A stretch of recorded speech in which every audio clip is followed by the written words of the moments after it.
Oh my god. Is this like, this isn't like bad to read, is it? Is this bad to read on stream? Is this bad to read like in terms of is this bad to read on here? You'll be fine probably. Okay. Theme, the relationship between humans and Pokemon. Human-like ways of thinking. So wait, so this is this one here? This Pokemon specifically. This is from the developers. They did this themselves. Long ago, when the boundary between Pokemon and humans was unclear, there was a village somewhere. One day, a girl from that village went into the mountains to gather firewood.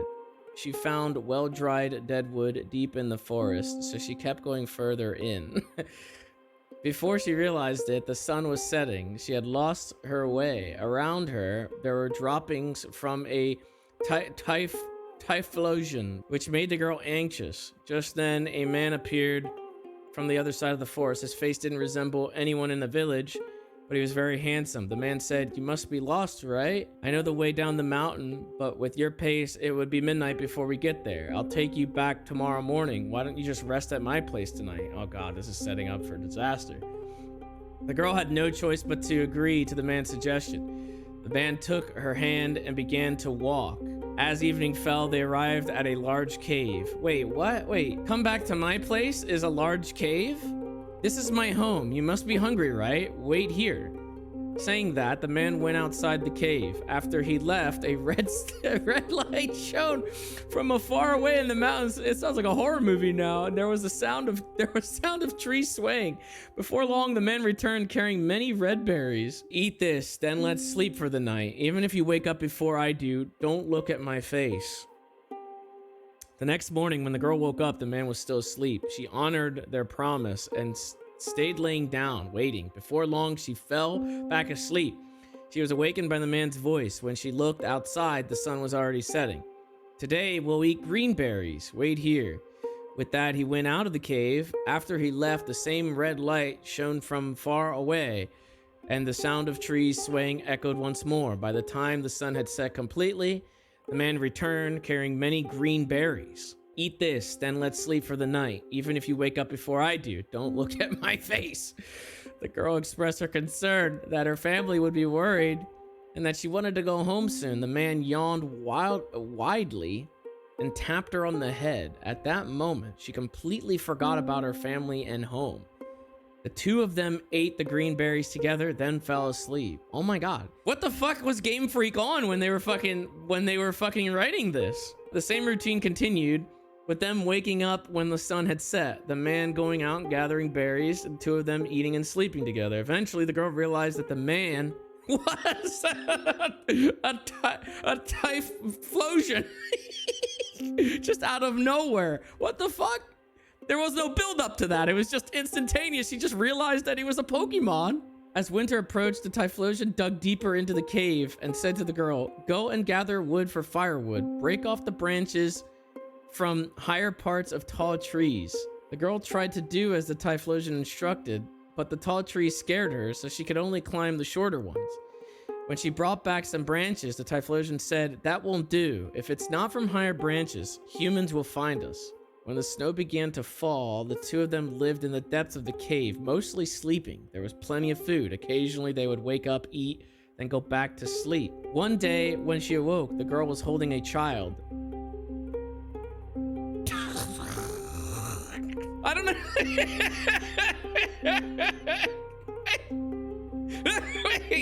Wait, I'm so confused. It's so weird that they choose to like elongate like a process like gathering firewood, and then suddenly it's like, boom, I know he's a Pokemon. Boom, I'm now with child. Like, wait, what? They just like speed it up at that part. What the fuck? After several days and nights passed, Typhlosion said, "Your father is looking for you, but you are my wife, so I can't return you. I will have to fight him." The girl pleaded, "Please don't do that. Don't kill my father. How can I live with you if you kill my family? You're a good person. So please stay here with me and sleep." All right, let's stay here and sleep. This is this Pokemon. This is this Pokemon talking. This Pokemon is talking to her. Okay. I mean, it can't be more crazy than, you know, the fucking Meowth, right? I mean, the Meowth kind of talks and speaks English. The man nodded. The next night, the Typhlosion woke and the girl said, "Your father is close by. Go and see." When the girl went outside, a snowstorm was raging. She climbed a low tree and broke off a branch. When she returned to the cave, the Typhlosion was singing a song she had never heard before. "You broke off a branch, didn't you? Soon your father will come here. I'm going to do something bad to your father. If I am killed, take my eyes, my voice, and my heart. Build a fire at the spot where I was killed and burn them. And while they burn, sing this song until the fire goes out." The girl said, "Please don't do it. Don't kill my father. If anyone is to be killed, let it be you." Yeah. "Goodbye. We will never meet again." After a while, there was a loud noise. When the girl looked outside, she saw her father had killed the Typhlosion. She rushed out and said to her father, "Father, you have killed my husband. I've been living with him all this time. He was my husband. Please give me my husband, the Typhlosion's eyes, voice, and heart."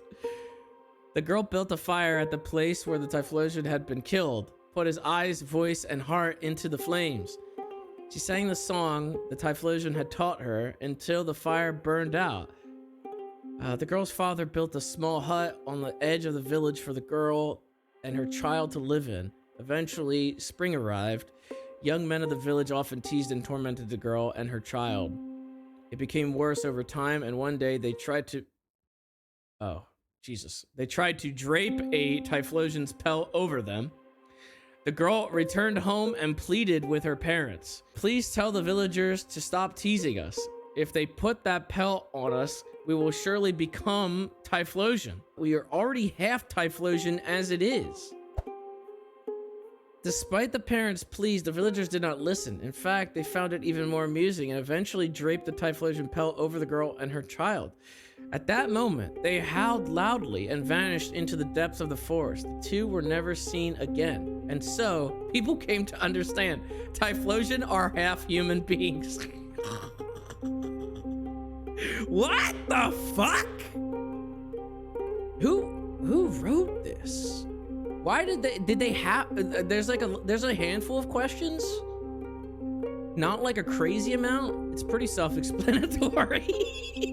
But there's a handful of questions? Like, were they supposed to do this? Like, was the employee in question supposed to do this? Did they have to do this? Like, was it a matter of the studio saying, "We need a backstory on this Pokemon, please do this"? Or did they just do it out of the goodness of their heart? You know what I mean? Black and White were based on myths, so they wrote up mock folk tales with Pokemon put in to get an idea of things. They were never meant to be seen by the public. Okay. Interesting. So, okay, with that in mind, the question then would be, how does this help me from a game design standpoint? I'm no game designer, but what exactly does this do for you when you're like, what does it do for you? Does it affect like the battle? Does it like change like what their moveset is? What does it do? World building. Okay. But you said it wasn't meant to be public though. So it's like, this was only internal. So they're world building for themselves, but not necessarily for like the public. We weren't supposed to know about this. They don't allude to any of this, right? In the actual games? There's not like a throwing of the pelt on somebody and like, then they turn into a Pokemon.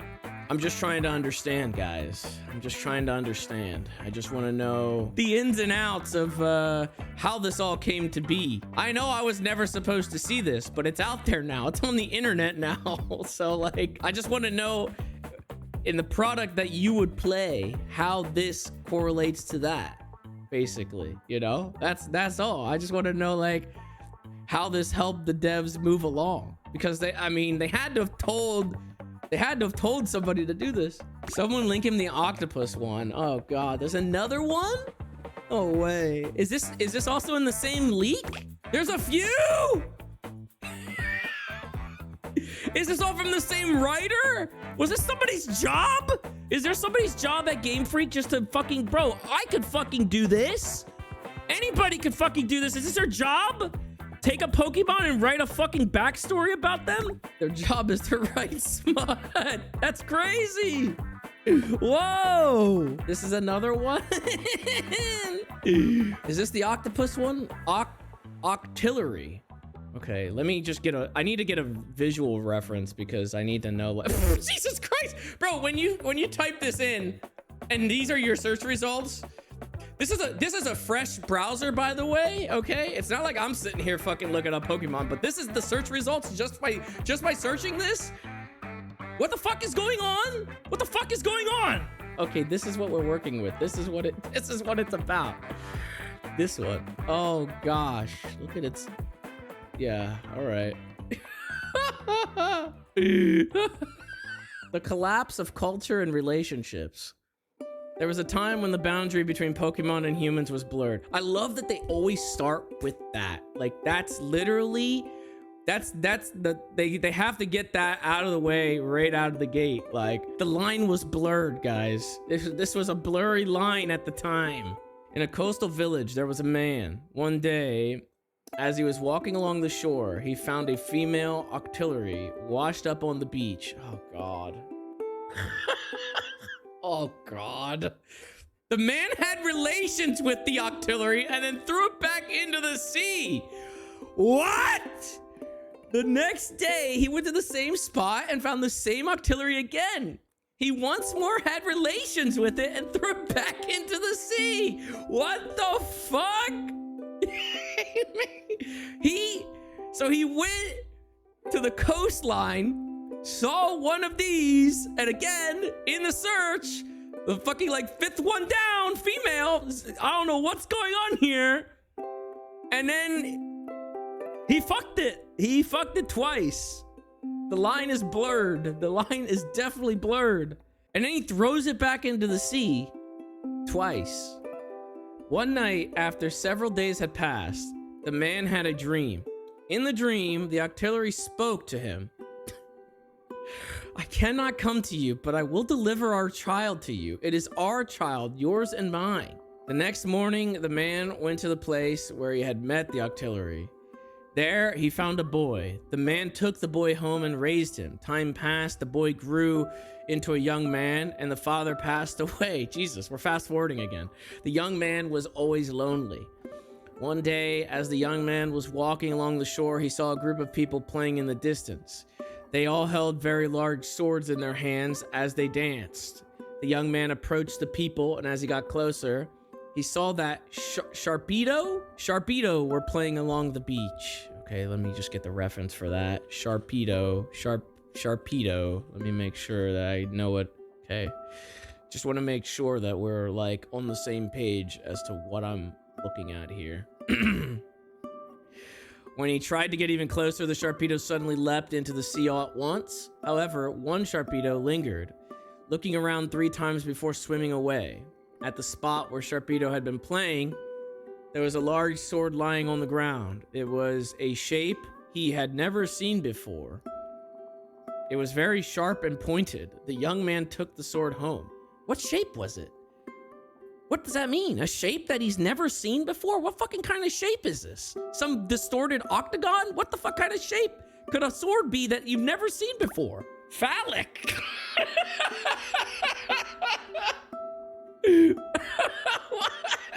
What? The next day, the young man took the sword, went to the forest. While walking through the forest, he encountered a what?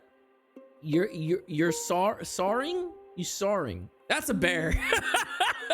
That's a bear. Okay. The bear. He tried slashing at the Usoring's mouth with the sword, and the mouth was easily severed. Next, he stabbed at the Usoring's eyes, and they were easily pierced. Finally, the young man thrust the sword into Usoring's chest, and the Usoring died effortlessly. That day, the young man killed thirsty Usoring. Like, more of them? After that, he always carried the sword with him by playing... playing by injuring the Pokemon he encountered or cutting off parts of their bodies. Bro, this dude was a fucking sicko. What the fuck is the story here? One autumn, while the young man was searching for firewood, there's always firewood involved in all these, he lost his way. After walking for a while, he stumbled upon Ursaring's den. Inside, there was an elderly Ursaring laying down. The elderly Ursaring looked at the young man and said, "Come inside." The young man hesitated, but as it was getting dark outside, he entered the den. Before long, people began to enter the den one after another, filling the room completely. Looking closer, he saw that all the people had scarred faces and some were missing their eyes. They were chatting among themselves, but the young man ignored them and fell asleep. At one point, he woke up to find the elderly Ursaring lying beside him. He fell asleep again. When he awoke once more, there were many more people around, talking about something. Again, is he deaf? Can he not hear them? Again, the young man ignored them and went back to sleep. When spring arrived, the elderly Ursaring spoke. "Do you want to go home? Then I shall send you home. When you return, a whale lord?" Oh, that's the whale, of course. I should have figured that. That's a big ass whale. Okay. "Go there. We will send a man. You must leave the sword behind and bring a witness. Why did you do such things, cutting faces and slicing off noses?" Upon his return, the young man recounted everything that had happened to the villagers. Following morning, the young man took some villagers with him and headed to the shore. As they walked along the coast, they found a large whale lord. Nearby on the beach was a... What the fuck is that? Teddy Ursa? What the fuck is a Teddy Ursa? It's a teddy bear. Oh, yeah, it is a little teddy bear. It's a little one. It's a little teddy bear. Should have figured that. When it noticed the young man, the Teddy Ursa hid in the forest, and a large... Jesus Christ. Ursaring came out. These names are fucking me up. Came out in its place. As the Ursaring charged at him, the young man tried to draw the sword he had hidden, but it got stuck. He couldn't pull it out. So he rushed at the Ursaring with his bare hands. The young man and the Ursaring grappled, punching each other's faces.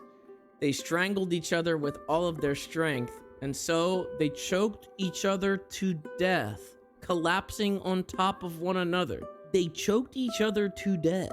They traded. Is that possible? The villagers then went back and told the others what they had seen, and that's the end. That's the end. Okay, come on, guys. Please, somebody break this shit down for me. Why did the man need to fuck the fucking octopus at the beginning? It had nothing to do with the rest of the story. Why did he need to fuck it twice? Why couldn't this story just have been about a boy that found a phallic-shaped sword, some kind of shaped sword that he's never seen before, in the midst of people dancing, and then just started carving up bears? Until eventually, I'm assuming, through the context here, his comeuppance was that, like, wait, so also, what the fuck? Hold on. He literally entered a cave where a bunch of them were there.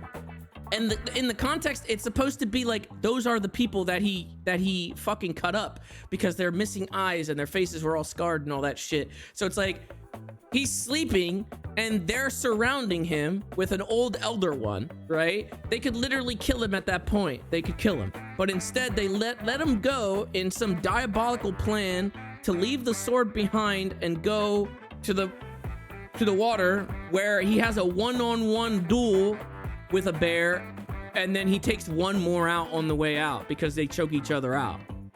I don't know if that's possible, but I mean, maybe it is. Hold on, we got another story. There's another one. Hold on. Before we go to another one, I need to know about this one. Nobody's fucking explaining this one. Why did it? There was like 5 people in chat that came out of the woodwork to fucking explain the first one. Explain this one. Explain this one to me. Tell me what the fuck this has to do with anything. The lines were blurred. What the fuck?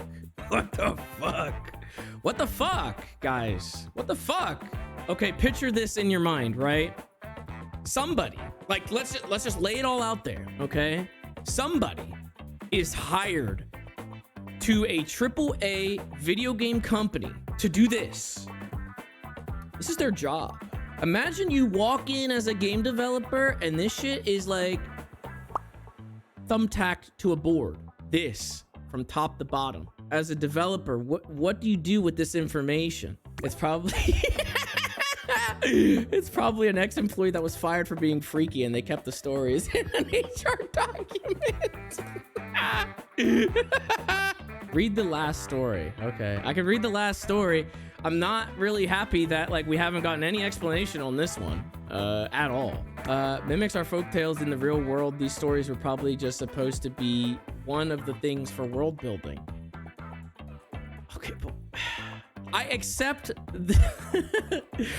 I accept the explanation that it's world building, but we were never meant to see this. Is it really world building though when we don't fucking see it? We don't know what the world building is. These are failed scripts that weren't used. Okay, all right. So what's the actual script then? What's the actual script for Octillery? If the first draft of Octillery's story was just constantly getting washed up on shore and getting fucked, what is the final product then? What is the final product of what Octillery's story is now? All right, let's see the last one real quick. Let's see the last one beforehand. Oh boy, which one's this about? Bro, again, listen, again, the theme, humans hunting Pokemon. In the past, when boundary between humans and Pokemon was blurred, again, there was a grassy plain and a large lake at the foot of a mountain. Two men lived on the west and east side of the lake. The two men lived by hunting Pokemon. The man living in the west was not particularly skilled, but he strictly followed the hunting rules. The man living in the east was a skilled hunter, but often neglected the rules. One day, the man from the west went out to hunt and saw a Rapidash on the plain. Its lush mane shone beautifully in the sunlight. As the man from the west readied his bow, the Rapidash spoke. "We have children now. If I die, there will be none of us left in this plain." The man from the west lowered his bow and said, "Then I will not kill you. However, I desire your beautiful mane. So I ask you to become my wife."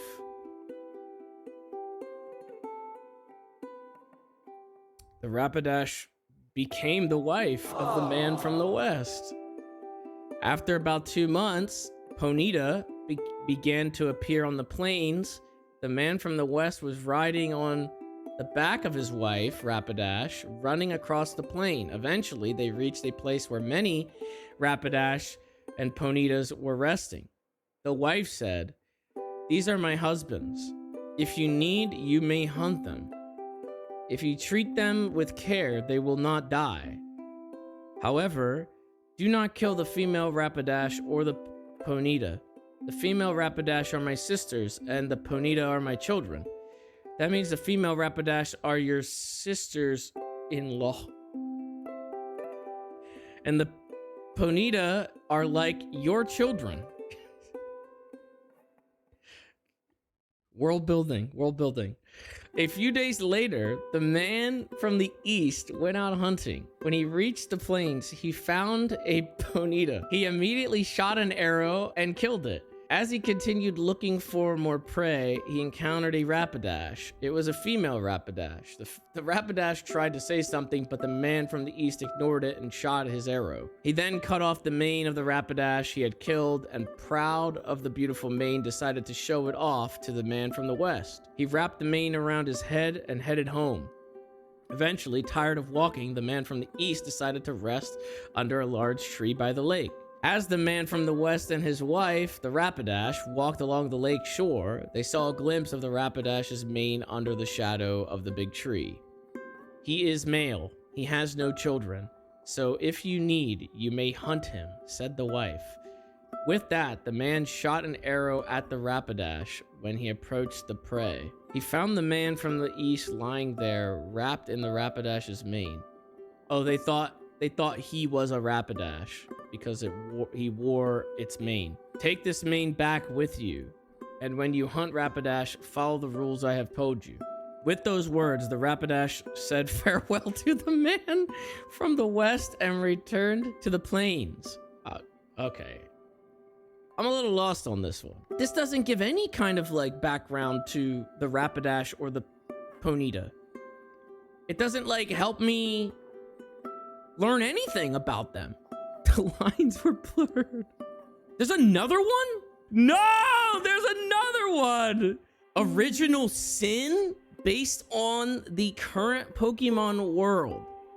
Again, fourth time, in the distant past, when the boundary between Pokemon and humans was still blurred, there was a woman and her companions. Every day they were bored, so they would often catch Slakoth. What's this one? Let's see. Oh, Jesus. It's a sloth. What the fuck? There's no way. Is someone gonna fuck a sloth? Slakoth living in a nearby forest. They played cruel games and captured Slakoth, sometimes killing them for fun, gouging out their eyes or cutting off their ears. Jesus Christ. One day, a woman was walking alone in the forest and saw a Slakoth hanging from a tree. She climbed the tree to catch it, but slipped and injured herself. At that moment, a Vigoroth appeared. I think I remember that one. Oh, maybe I didn't actually. Never mind. I don't know what that is. This Vigoroth had a torn ear. The woman, startled, tried to flee, but her injured leg hurt too much and she couldn't move. The Vigoroth with the torn ear suddenly attacked her when it saw her. The woman lost consciousness. When she awoke, she was in an unfamiliar place. Before her lay a clear lake surrounded by trees, from which many Slakoth and Vigoroths were hanging. All the Pokemon bore wounds somewhere on their bodies, marks left by the woman and her companions. This is the same story as another one, except without the fucking... This is the same story! Upon closer inspection, she noticed that some of the Slakoths hanging from the tree were corpses. They were the very Slakoth that the woman and her friends had killed and discarded. The Slakoth were throwing their corpses into the lake. Terrified, the woman tried to run away, but a Slaking appeared. Let's see what that is. Hold on. Slaking. Just want to make sure. Oh, that's a big boy. Oh my god. All right. This Slaking also had a torn ear. The woman realized that this was the same Vigoroth that she had seen earlier. Oh, it like evolved. And fear overwhelmed her, causing her to faint once more. When the woman regained consciousness, she found herself at the entrance of the forest near her home, surrounded by her friends. They carried her back to her house. Sometime later, the woman gave birth to a child. Oh my god. But it wasn't a human child. It was a Slakoth. She intended to abandon it, but couldn't bring herself to do it. She stopped meeting with her friends and decided to raise the Slakoth. One day, her friends, concerned about her, visited the area near her home. They found the Slakoth sleeping there, the child of the woman. As they always did, they caught the Slakoth, stabbed it in the chest, and killed it. They took its corpse and headed to the woman's house. When she saw the slain Slakoth, the woman was overwhelmed with sorrow. She grabbed the Slakoth's body and ran deep into the forest. Her friends, shocked, chased her. As they ventured deeper into the forest, the surroundings suddenly opened up and they found the same clear lake from before. Around the lake were many Slakoth and Vigoroth. The woman stood before the lake and holding the lifeless body of the Slakoth, she threw herself into the water. Okay. Afterwards, the woman's friends began to treat Slakoth as companions, just as she had in her final moments. So her friends learned a very valuable lesson. I don't know what else to say. I mean, these are 4 very concise stories, lots of world building, and obviously the lines were very, very much blurred at the time that they made this. I mean, yo, boss, these stories are fire. Trust me. Trust me, when you hear the backstory about this, you're gonna get a kick out of this. I still don't understand why a guy needed to fuck the octopus. It had nothing to do with the rest of the story. It had nothing to do with it.